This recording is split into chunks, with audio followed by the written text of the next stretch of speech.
యాదాద్రి భువనగిరి జిల్లా బొమ్మల రామారం తహసీల్దార్ కార్యాలయం ఎదుట ఓ కుటుంబం ఆందోళనకు దిగింది. ఉమ్మడి కుటుంబ ఆస్తిని ఒకరికి రిజిస్ట్రేషన్ చేశారంటూ బాధితుల కుటుంబం ఆవేదన వ్యక్తం చేసింది.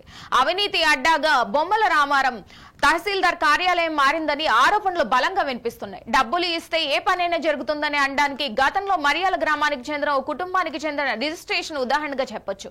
విఆర్ఏ మొదలుకొని ఎంఆర్ఓ దాకా వారి చేతులు తడపనిది ఏ పని కావడం లేదని బాధిత కుటుంబం తహసీల్దార్ కార్యాలయం ఎదుట ధర్నా నిర్వహించారు. మార్యాల గ్రామానికి చెందిన బండ ఎల్లమ్మకు 2 కుమారులు. కేవలం ఒక కుమారుడికి భూమిని గిఫ్ట్ డిట్ చేసిన వైనం ఆలస్యంగా వెలుగులోకి వచ్చింది. గత 6 నెలల నుంచి చెప్పులు అరిగేలా తిరుగుతున్నా పట్టించుకోవడం లేదని బాధితులు ఆరోపించారు.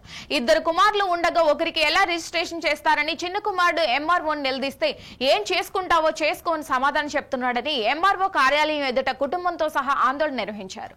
జిల్లా కలెక్టర్ కి బాధితులు ఫిర్యాదు చేసినప్పటికీ నివేదిక ఇవ్వకుండా జాప్యం చేస్తూ ఎంఆర్ఓ తమను మానసికంగా వేధిస్తున్నాడని ఆ కుటుంబం ఆవేదన వ్యక్తం చేశారు. గతంలో సంవత్సరం నుంచి పంచోడు చేసుకున్న భూములకు వైట్ పేపర్ మీద గ్రామ పంచాయతీ దగ్గర తీర్మానం రాసుకున్న పేపర్ కు దానికి అంగీకరించలేదన్న నేను.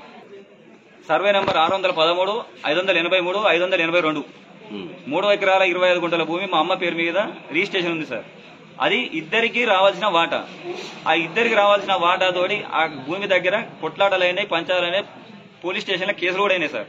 9 ఇయర్స్ నుంచి దాన్ని కబ్జా నేనే చేస్తున్నా, ఇద్దరం సరిసమానం కబ్జా చేస్తున్నాం. దానికి మా అన్న రిపీట్ చేసి కొత్త పేపర్ రాపించాడు సార్. రాపించిన ప్రకారంగా ఒక చెన్నయ్య, బండ చెన్నయ్య, ఆ వాటా ఇద్దరికి సరిసమానం రావాలి సార్. దానికి ఇక్కడ పంచాయతీ అయ్యి, కొట్లాటయ్యి, పోలీస్ స్టేషన్ కేసు అయ్యి, ఎంఆర్ఓ దగ్గర బ్యాండ్ ఎవరు కూడా అయింది సార్. ఆ బ్యాండ్ ఎవరు అయిన భూమిని అటువంటి దాన్ని ఇప్పుడు ఎంఆర్ఓ గారు మా అమ్మతోటి గిఫ్ట్ రిజిస్ట్రేషన్ చెప్పారు సార్. ఆ గిఫ్ట్ రిజిస్ట్రేషన్ చేసేటప్పుడు మాకు తెలియదు. చేసినాక వచ్చి అడిగితే మీ అమ్మ సొంతం భూమి, అది ఎవరికైనా దానం ఇచ్చుకోవచ్చు, మీ అమ్మ దానం ఇచ్చింది అని చెప్తాను సార్. మొన్న 4 days కింద కూడా మా అమ్మని, మా అన్నయ్యని నన్ను పిలిపించి స్టేట్మెంట్ చేస్తే మా అమ్మ నేను కాగిత ప్రకారంగా చేసినా కానీ ఎక్కడ దానం ఇవ్వలేదు. నేను ఆ దానం అని నాకు ఎక్కడ కూడా తెలియదు. గిఫ్ట్ రిజిస్ట్రేషన్ అయితే నాకు దానం అని తెలియదు. నేను గ్రామ పంచాయతీ కాడ వైట్ పేపర్ ప్రకారం తీర్మానం చేసి దాని ప్రకారమే రిజిస్ట్రేషన్ చేసినా కానీ నేను దానం ఇవ్వలేదు ఎక్కడ అని మా అమ్మ చెప్తే, సార్ ఏమో దానం ఇచ్చింది మీ అమ్మ, మీ దానమే ఇచ్చింది కనుక నేను రిజిస్ట్రేషన్ చేసిన అని ఎంఆర్ఓ గారు చెప్తాను సార్.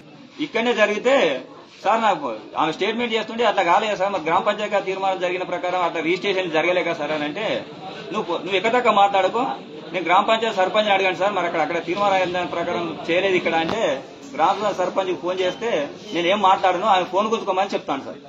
కాగిత ప్రకారంగా మా అన్నయ్య వాటనేమో మా అన్నయ్యకున్న అటువంటి పట్టా ల్యాండ్ నాకు వచ్చింది, మా అమ్మ దానికి ఉన్న భూమి మా అన్నయ్య పోయింది. కానీ ఆ ఇద్దరి మధ్యన గొడవలైనవి, అది రాసినాక గొడవలైనవి, ఆ పేపర్ మీద కేసులు కూడా అయినాయి. ఇక్కడ ఎంఆర్ఓ ఆఫీస్ లో బ్యాండ్ ఎవరు కూడా అయింది ఆ భూమి.